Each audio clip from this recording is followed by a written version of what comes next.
C'est mercredi, ce qui signifie au 104.3, 95.7, 102.1 qu'on a notre rendez-vous hebdomadaire avec l'ami Jiggy, Samuel Giguère, l'expert en bière. Comment vas-tu?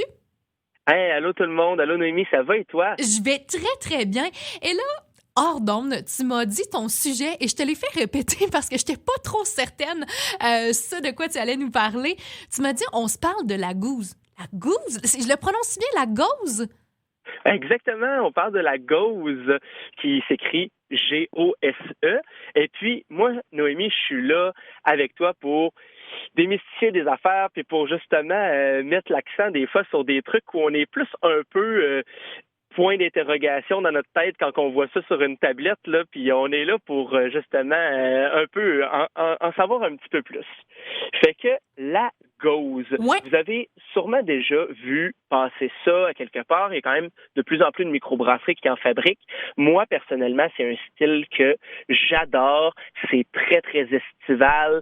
C'est très ensoleillé. C'est une bière blonde qui est un peu voilée, qui est brassée, et là, la particularité de la gauze, qui est brassée avec du sel et de la coriandre. Attends, C'est vraiment peu, là. comme les ingrédients de base, là, puis souvent les microbrasseurs vont ajouter un agrume aussi à tout ça. Mais là, attends, Et, là, oui. Jiggy, là, il y a plein d'affaires que t'as dit. Là, t'as dit que c'est ensoleillé, c'est salé, il y a de la coriandre. T'as peu, là, c'est une bière d'été, mais on est en automne. Ça se boit-tu en automne pareil? Oui, ça se voit en automne pareil, puis étant donné que j'étais parti sur une lancée allemande, Oui. ben je reste là-dedans. La Gose, c'est une bière allemande, puis il en sort.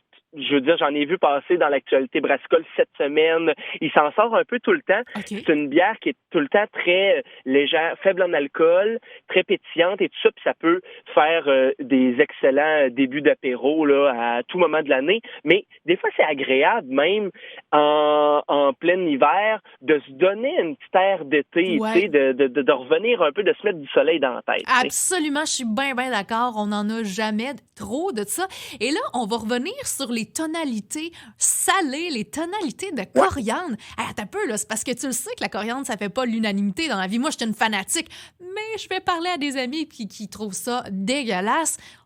Ça se mélange comment, ça, dans une bière? Mais tu as bien raison. Il faut savoir que chaque fois qu'on utilise la coriandre en brasserie, on utilise les graines. Ah, OK. Je pense que les graines, ils font déjà un peu moins de chicane là, que la feuille de coriandre. OK. Les graines de coriandre broyées, ça va amener, je trouve, des notes qui ressemblent au citron puis à la vanille. Fait que c'est intéressant puis c'est rafraîchissant.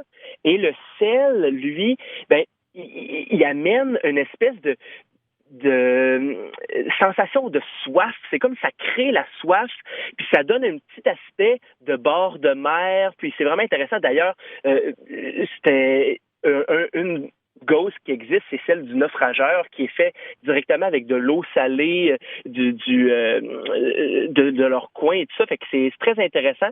Puis après, on peut ajouter toutes sortes d'ingrédients. Je vous dirais qu'il y aura plein de brasseries qui vont utiliser des fruits. Écoute, certaines brasseries utilisent des algues, des agrumes, des plantes. Là, pourquoi pas? Ça peut être vraiment très varié comme style.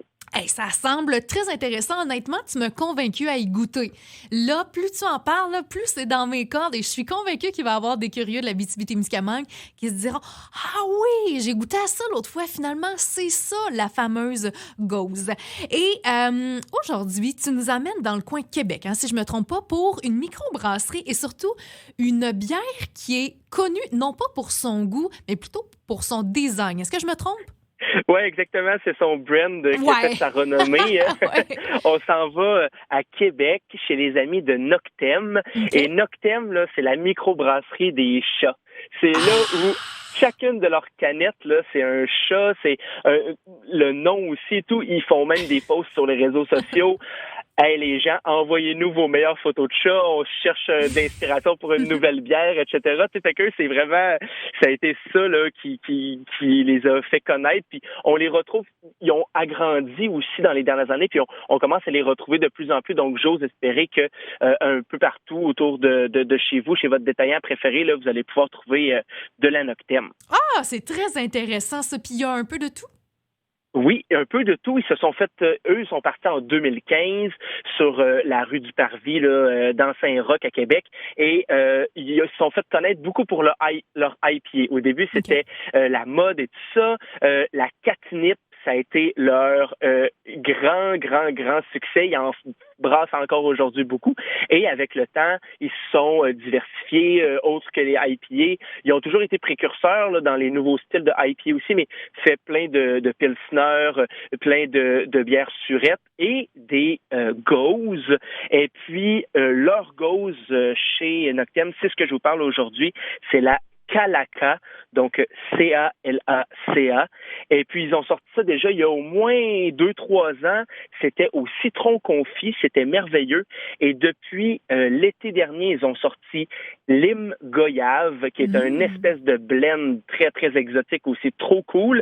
Et là, cette semaine, ils sortaient en canette Noctem la Calaca fraise melon. Écoute, juste en parler, là, fraise melon, là, Oui. ça me donne tellement soif. Là, c'est tellement une belle idée de mix.